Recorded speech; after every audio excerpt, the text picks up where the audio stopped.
Hello and welcome to the latest video and podcast from Fantasy Football Scout as we look ahead to Game Week 28. My name is Joe and today I'm joined by Fantasy Football Scout's Deputy Editor Tom Freeman to reveal our latest teams ahead of the Double Game Week. Welcome Tom, how are you?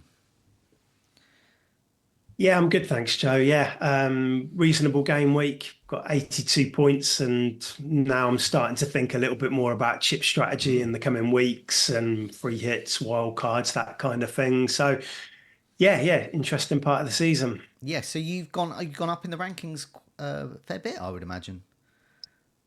Well, I went up a little bit, yeah, but I don't own Foden, and this has been a real problem over. I got locked into a City triple up quite early on with Haaland, Alvarez, and De Bruyne, and I think my undoing a little bit has not been moving on to Foden. So felt like I was playing catch up going into that Arsenal match last night. And fortunately, Ben White got the goal and the clean sheet, and that kind of clawed me back a little bit. So yeah, a little bit of a rank rise, and but yeah, still plenty of work to be done. Okay, yeah, so I got about, what did I get, 82, and Yeah, I've gone so up yeah. from 57k to 50k, so I was within Okay. 2 points of a green Good. arrow, so not, but okay, yeah, I had Foden, and we'll put our teams up, our bus teams, so we can see the sort of players that we've got there, Yeah. but yeah, I think I only had two blanks, and they were not the players I was expecting. I had 9 of my 11 returned, which hasn't happened for a Yeah. long time. And it was KDB and Solanke were my only two to let me down. Yeah.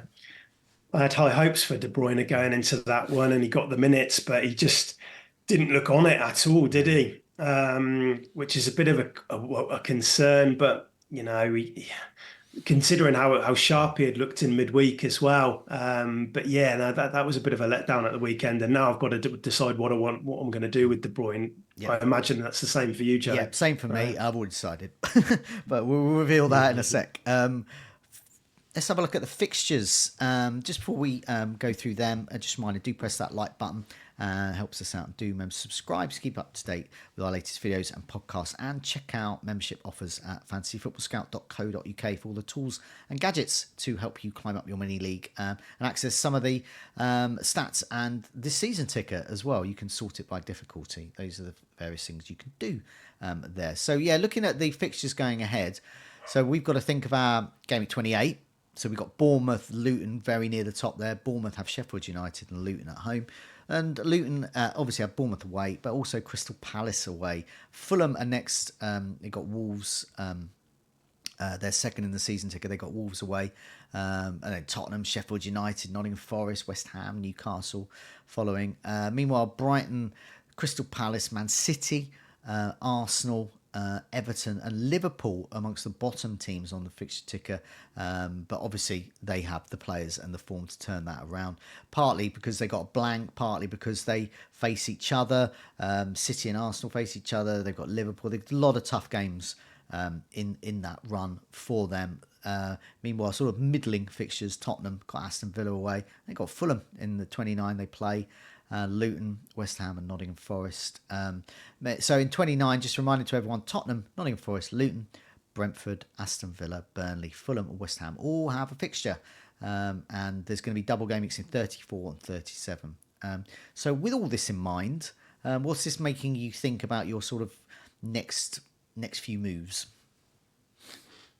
Well, I think if you're free hitting in 29, which I'm probably 70-30, I'm going to do, I think that Bournemouth, those fixtures look incredible, don't they? You get a double game week against two of the worst defences in the division. And then you come out of that blank game week with Everton, Palace, and Luton. So I think tripling up on Bournemouth, if you are going to free hit in 29, that feels like a really sound move.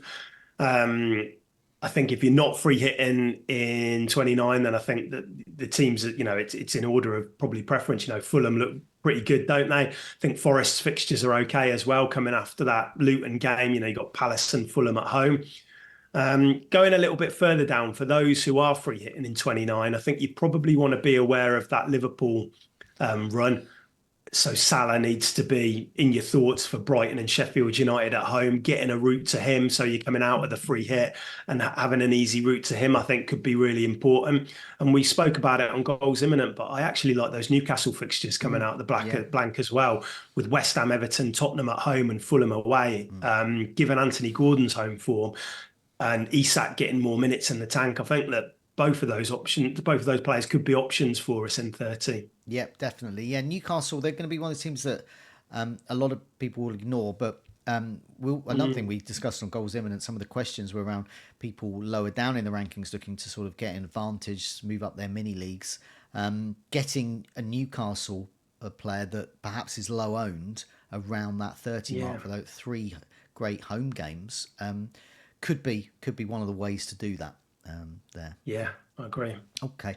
I'm just going to put a table up. I put this up on FPL General's show on Monday, so do have a look at that. So I'll just briefly put it up here. It's best Bournemouth and Luton players over the last 6 matches, and it's partly up here just to show how, in terms of attacking threat, you ain't going to get much outside of some of the key assets we're already considering. Solanke is top here. He's had 2 goals across his 6 starts and he's created 10 chances. Cliver, if he plays, is probably the best Bournemouth asset if he plays. He's had a couple of goals. He created 4 chances and he's had 17 FPL points across his 16 matches, last 6 matches. Ogbene is next. Just the 5 starts though, so I'm not sure whether he'll start every game. He's had 28 points. And then Morris at Luton is one to consider. It's 39 points, 4 goals, 2 assists. So 6 attacking returns for 5.1 looks really handy. And a lot of talk has already started about moving Haaland to Morris, and I think that's going to continue. Barkley, I think, is in your team. We'll have a look at that in a sec. Is another good, strong option there with across a goal and a couple of assists across his 6 returns and an eye-popping 19 chances created. No other players created more chances than him, I think, for either a long time or all season. Alfie 7 game weeks, I think. Yep. Yeah. And Alfie Doughty's another strong contender here. 17 chances, could be in a more attacking wing-back role across the 2 away games that Luton have.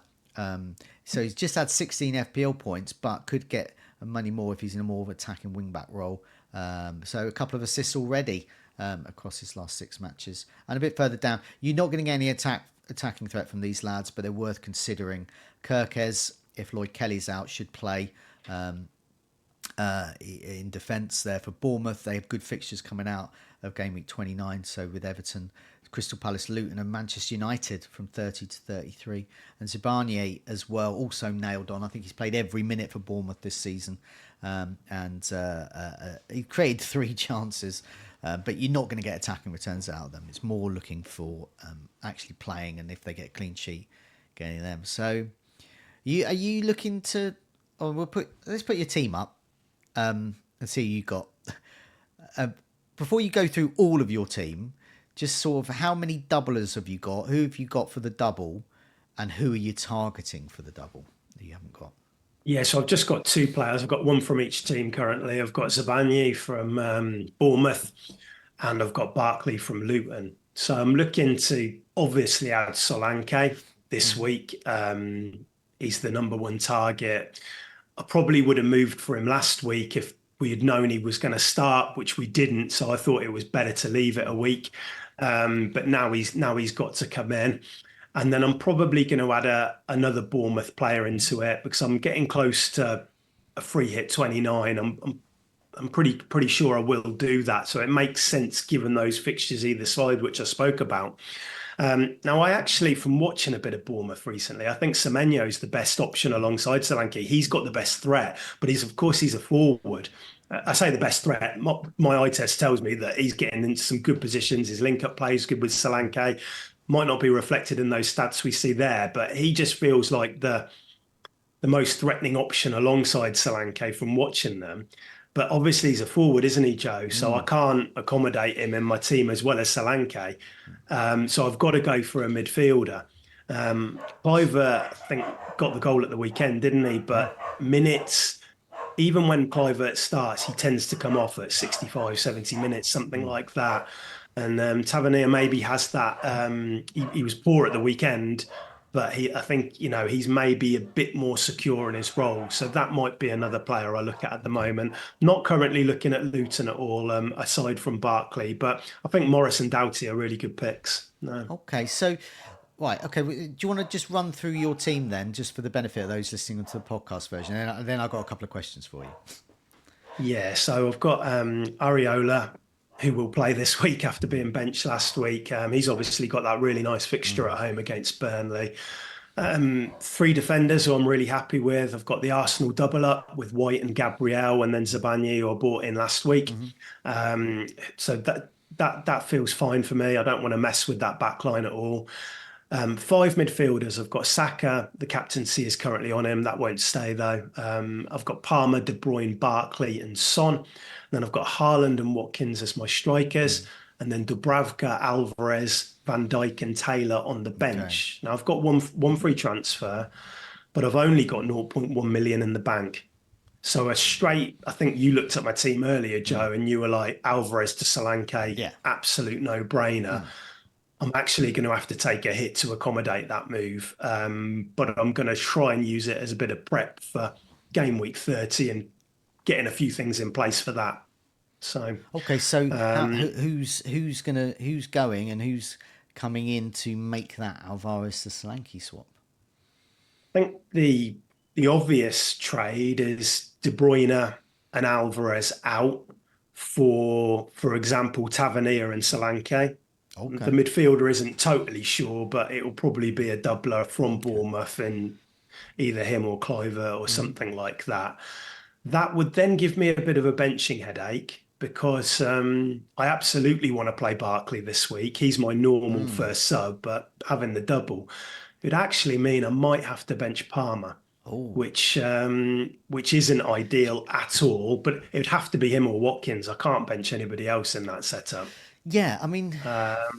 Another Yeah. alternative, so it could be just to take out Haaland and go to Solanke this week. Don't take the hit. Keep Alvarez on the bench, and then I get to play Palmer. But then I've only got the two Bournemouth doublers and the one from Luton. So those are the kind of the two options, I suppose, which make most sense. Yeah, I was gonna. A lot of the talk, well, not a lot of the talk. Some of the talk this week is the preposterousness of the Haaland to Morris move, which Yeah. actually isn't that preposterous when you look at the fixtures. So Morris and Luton's got Crystal Palace, Bournemouth away, then Nottingham Forest in 29, and then Tottenham away. Meanwhile, over that period, Haaland has Liverpool away, blank, Arsenal at home, then Aston Villa at home. So that's when you want to sort of get him back. So Haaland to Solanke is actually quite a move. And you could also get Morrison for Alvarez, bench De Bruyne, which sounds crazy, but it's just because of the price. If you don't look at the price of them, it's just a midfield slot so you would get Yeah, do you know? the two strong forwards. Yeah, I did. There is actually something on my notes, which another move was consideration Haaland and Alvarez, and I'd put Solanke and Semenyo, but it could easily be Solanke and Morris, and you get the two Yeah, penalty takers, do and then bench De Bruyne. Yeah, the only thing is, Joe, and you'll probably be in a similar position, is that we don't want a wild card after free hitting in 30 or 31. So getting out Haaland now is kind of yeah. penciling in another move whereas Alvarez is a problem for my team. So getting him out now for Solanke and then getting De Bruyne out. De Bruyne is never a problem, but there's a lot of money tied up there. So downgrading him to Tavernier, for example, would then allow me to maybe get Salah a bit easier in game week 30. The only thing that I would look at that is so Tavernier might not play both games, or he might be he played No. both, but he might not start both games. And then I look at Palmer at home to Newcastle above. I mean, I would take Palmer at home to Newcastle above 2 games for Tavernier. So weirdly, Yeah, I Tavernier think would it's be the one I would bench, even with a double. yeah, it's a tricky one, isn't it? Because yeah, he might get 110 minutes across worst case scenario, I suppose, 110. The fixtures are great. I don't see Bournemouth going mad. Bournemouth don't score many goals at home, but you would expect them to score a couple in each of them. So I don't know. Nothing. I think the move that jumps out at me at the moment is that De Bruyne and Alvarez switch, but then it does create a benching headache. So I need to think that one through. I mean, this is what I would do. Okay, this and Yeah, is so you got to ignore price, and just yeah, think you okay, just got players here. There's players you want, players you don't want, players you don't want to bet play. And I would do the Haaland and Alvarez to Solanke and Morris move, and captain yeah. Solanke. You've got those two good strikers there, and then I would bench. And then who do you bench? Well, you bench De Bruyne. You're going to free hit in 29, so you're coming back into game week 30.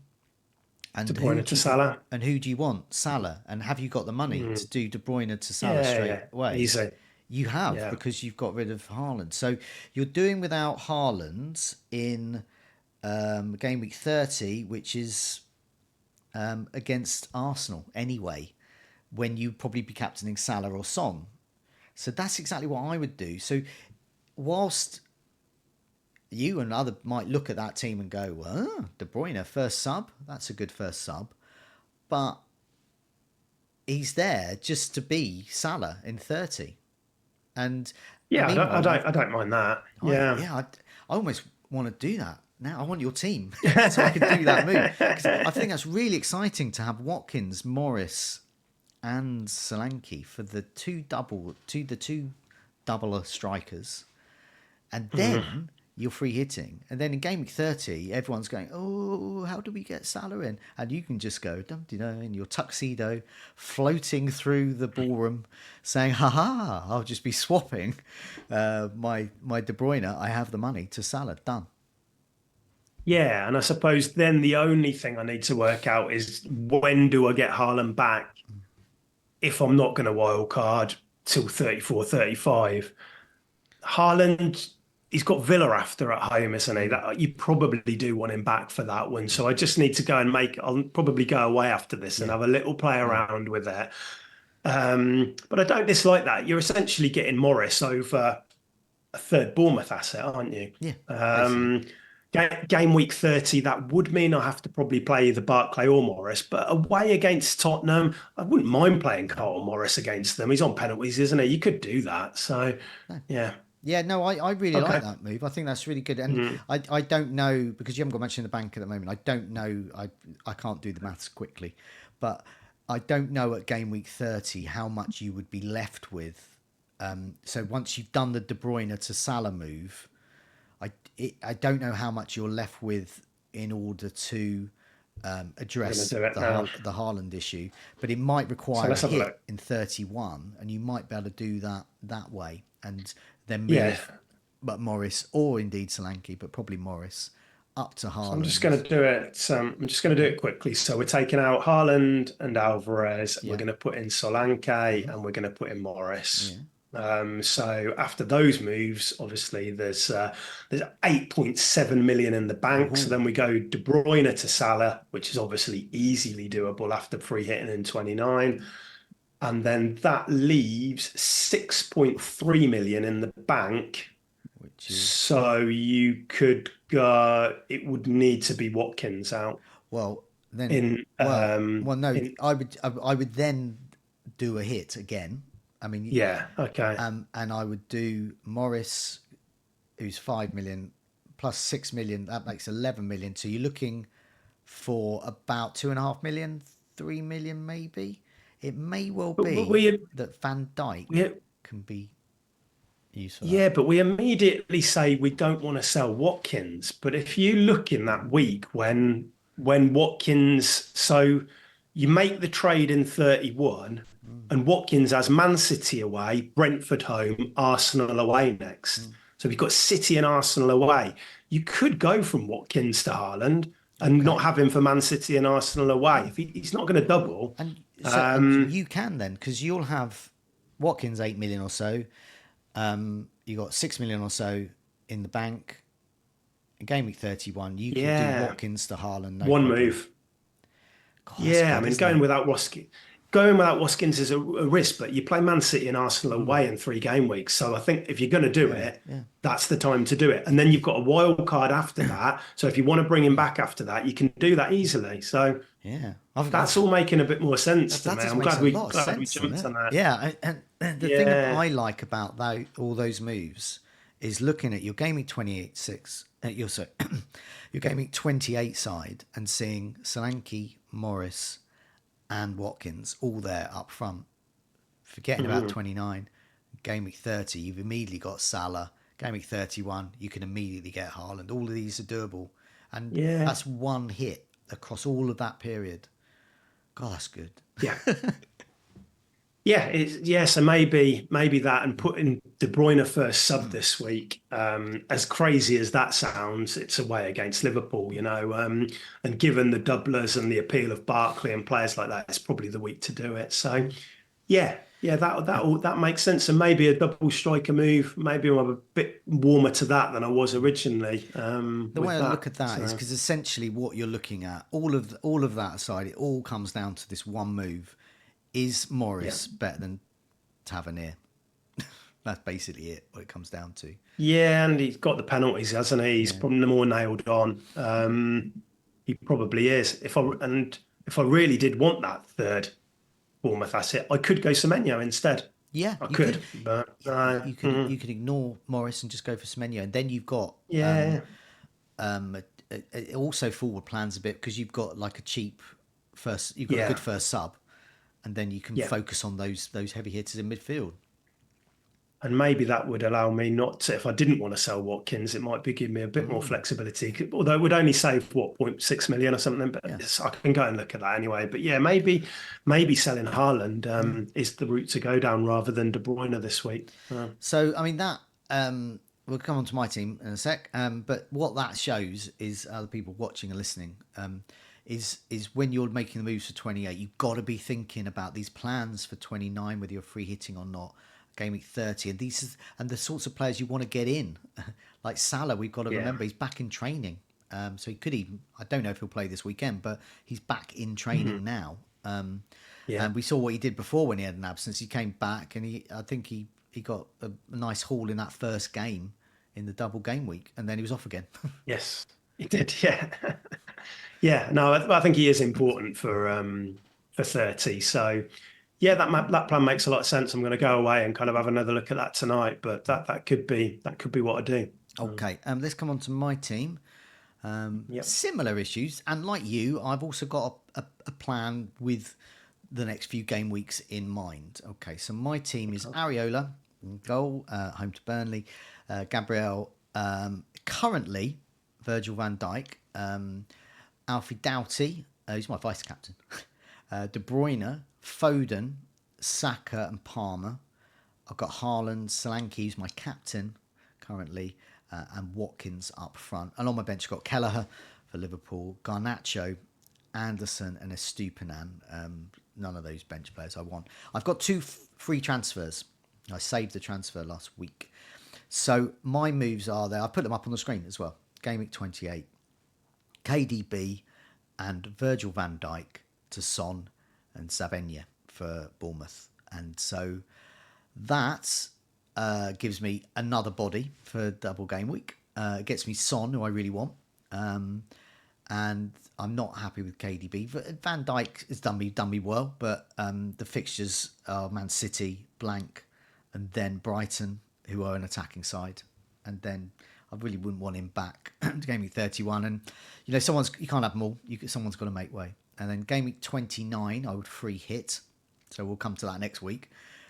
Game week 30, I have enough money, currently with 0.5 to spare, and I should be fine for that. For Foden to Salah, Salah is a player I really want, and Man City play Arsenal. Then I keep Haaland all the way through that. So I go into game week 31 when Haaland looks a good captain against Aston Villa, with him still. Foden is the reluctant sell, but I do prefer Salah at home to Brighton and Sheffield United compared to Foden at home to Arsenal and Villa. I just think there's better fixtures for Salah there, and then Yeah. even on a wild card, or further down, perhaps for Crystal Palace away. Liverpool have Manchester United at home. Well, that's a Salah type game as well, and then Crystal Palace at home. That's a Salah game. I can't see Salah leaving, so No. there might be other ways I'll get Foden back, but Foden is my sacrifice. But in game week 30, so that's the plan. It might not go to that plan, but that's the plan, and none of that involves hits. Really? Okay, yeah. I'm not taking a hit doing that, but I'll take a hit at some point, but not here. So Yeah, I suppose the only thing that I'd say is game week 30, and I think this is going to be the case for a lot of people, and it'll probably be the same for my team. I have looked at my defence in game week 30 and thought that could be a bit of a problem because you've got Gabriel who goes to Man City. yeah, You're selling Van Dijk and you're getting Zabanya in. So I guess you can play him at home against Everton. Oh, yeah. Doughty goes to Spurs, so you're not going to want to play. You could if you had to, because there's always a chance of an attacking return, I suppose, but it's not ideal. Anderson's got Forest. Yeah. You might play him then. Yeah, I would play. Yeah, you could do that. I'd be looking at Doughty, Anderson, Gabriel, and your I think. or Zabanya. Oh, Zabanya, sorry, yeah. Zabanya, yeah. But I think I would play Gabriel. And then you would bench. Yeah, okay, yeah. I So don't maybe bench Doughty. Yeah, I don't have a problem with because Gabriel and Saliba, they're still doing that set piece thing. Yeah. You're probably going to be okay then. Yeah, I think a lot of people are going to be in the same boat. I've got double Arsenal defence away at Man City. I think I'm just going to have to roll it out or ride it out one week. Yeah. But I'd be quite happy to play one of them. Gabriel is Yeah. theirs. So yeah, that's what I'm looking at there. But also, I'm sort of moving to taking more funds out of defence. Now Trippier's not a sort of a thing anymore for us. And Son, Saka, Foden, Haaland, Salah. I need to get money back into a midfield and attack, and so that's part of the move there. So yeah, Van Dijk will go, but so basically my team 28 all being well, and I'm not going to make these moves until till Friday, I think, a late Friday, is Van Dijk to De Bruyne, Van Dijk and De Bruyne for Son and I know what you meant. And Zabenya. I think that makes total sense. You're gonna go in with three doublers then. Yeah. Defense attack from Bournemouth, Doughty from Luton. Then you're gonna go into the run in a pretty strong position, I'd say, rank wise, with your wild card and bench boost to play as and when you see fit. So hopefully, because I've got a spread of players, I've got these weird players like Anderson and Garnacho and Stupinan. I've got Stupinan will go probably, but I've got a mixture of players from teams. So hopefully for 34, I should have some good players for that, and then use the wildcard 35, even 36. Yes. See how I go. I haven't looked at the fixture. I'm sort of doing in blocks, and it's probably perhaps advice for those watching and listening. Just to think sort of 3-4 weeks in ahead and sort of have a plan and see if you can stick to it. And if, injuries, team developments, things like that occur, then you can switch. But I can't comfortably predict what state my team's going to be in 35. It could be great, it could be rubbish. So. Well, that's the beauty of having the wild card in your back pocket, isn't it? It's kind of like a get out of jail free card, isn't it? It's if you can react, if you get some bad injuries in 33, 34, then you might have to bring it forward. You don't know, do you? So it gives you flexibility. My instinct is to do it in 35, I think, because after the double. Because then I can sort of dead end it into the double, because what the double's like. I don't know who's exactly going to play, but I can imagine it might not be very good. So I might end up with loads of Manchester United players or something that I'm happy for 34 double, but not beyond that. And so we'll look at that. So I've already booked in a move to Salah 30. So I've got 31, 32, 33. So I've got 4 more transfers to go to prepare for game week 30, double game week 34, which we don't know who's going to be doubling yet. So no, I've seen a few projections or predictions around, and I think we talking about Man United, Newcastle, maybe Everton. I think those Palace. I think I saw on one. So maybe the stronger double will be 37, but then you've got to take into account in 37 that dependent on what we want is the title race to go to the last day, don't Yeah. we? So teams are going full strength. The big teams aren't rotating. We've seen in the past couple of years, City win the league and they'll change 11 players at the end of the season. Yeah. Liverpool as well, if they're not in the title race or whatever. So an ideal scenario, which looks like it might happen this year, is that we might get a title race between at least two teams right up until the end, and that would be great. Yeah, definitely. So lots to think about there. I've got both of us have plans. Your plan's sort of changing, Tom, and mine. I've got a plan in place, Yeah. but who knows how that's going to change with injuries and all sorts of things. But yeah, it's No, a well, plan. it was good coming and getting a different perspective. It was a move I'd considered selling two strikers, but I think it makes, having chatted it through, I think it makes more sense now than what it did when I jumped on this video. So yeah, I'm going to go and have a look at that now. Yeah. But yeah, maybe selling Haaland this week is for me and for other managers. As long as you've got a plan to get him back, then it might work out. Yep, indeed. Well, good luck with that move. Good luck in Gaming 28. Good luck everyone watching and listening. Just a reminder, do press that like button, helps us out. Do remember to subscribe, keep up to date with our latest videos and podcasts. And also check out membership offers at fantasyfootballscout.co.uk so you can access some of the stats that we've just shown here. Also the season ticker and all the tools and gadgets to help you climb up your mini leagues. In the meantime, take care. Thanks for watching. See you soon. Thanks, Jay.